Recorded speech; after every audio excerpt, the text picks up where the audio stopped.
Pro boxing fans here with former world champion Anthony Crolla. We're down in Liverpool ahead of your new Charges fight this Saturday. Dylan Evans, Sky Sports Next Gen. First of all, tell us about Dylan.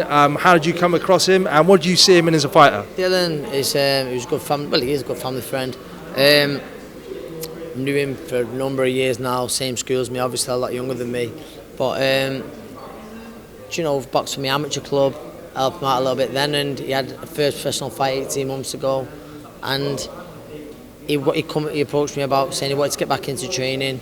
He had to give up the boxing due to work commitments and stuff like that. And I just wanted to make sure it's for the right reasons. So I just said, do the 6-8 weeks in the gym and come back to me. It was basically showing me you're serious, and he'd done just that and more. So I thought the least I can do is give him my time, and that's what I've done. I've got way more involved than I thought, but I'm really enjoying it with the lad. It's one of the reasons you've got more involved than you first thought is because you've seen sort of something in him, seen a talent in him that suggests he can go quite far? I see a lot of similarities in him with me. I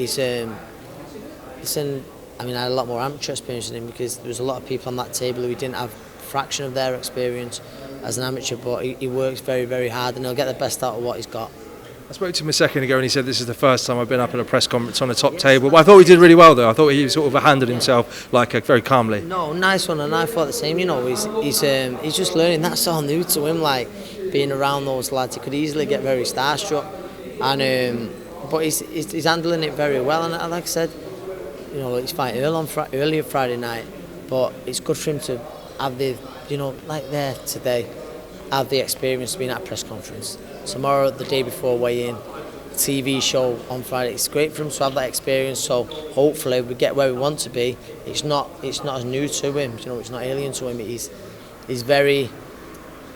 picking up invaluable experience being on these kind of shows. He seems to have a good temperament, as you said. His attitude, and he works very hard in the gym. But is there anything particular that you've seen and gone, okay, that's something that I can see going far? I think stylistically we have a lot of similarities. So I want to give him the best of what I've got. But I don't want to turn him into a carbon copy of me.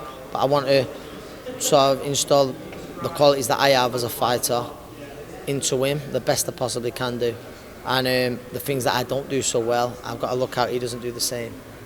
Moving on to yourself, what are we thinking? Are you leaning more towards retirement, more towards full-time trainer? I think eventually, but there'll be another night in us yet. Later in the year. I don't know a date yet or who, but later in the year I really hope to be at the Manchester Arena. After fighting out in LA, Staples Center, Lomachenko, world champion, coming back to the UK, what kind of UK, I'm guessing it could be a domestic dust-up, what kind of names would get the blood flowing? No idea, mate. Honestly, genuinely, like whoever they pick out for me to fight, will get the blood flowing, believe me, especially if it's going to be my last one. Names have been mentioned, but I've honestly mean this, I've not even thought about it, but like it to be, a good, meaningful fight, one that, like I say, that the public have an interest in, the fighting fans have an interest in. Is Tommy Coyle a good, meaningful fight for you at this stage? Tommy, yeah, possibly. Someone's just asked me that. I've not really seen. I know Tommy said he wouldn't mind it. I've got a lot of respect for Tommy.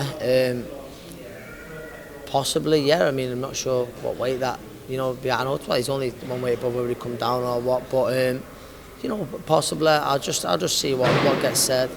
Or what names get put forward. I've honestly not thought about that just yet. Lastly, Anthony, 31st of August, Luke Campbell steps in with Lomachenko. What advice would you give to Luke Campbell? Listen, I don't think that Luke, my advice would be too sort of relevant for Luke, although I've shared the ring with Lomachenko, because me and Luke are so different stylistically. So different. I think with Lomachenko, you don't know everything you get in, because when you get in there, I found it was even better than I expected. But I think if I was giving my advice of tactics to go about doing it'd certainly be to keep it long with him, use those advantages, look to on the move, certainly not to be holding the feet with him. But I mean, I'm pretty sure that Shane will have all that covered. Shane's a great trainer, and he'll come up with the right plan for him, and hopefully Luke can go and carry it out. But it will be a tough job. Going in there, you obviously expected you potentially going one of the best fighters in the world, and you said that he exceeded your expectation there.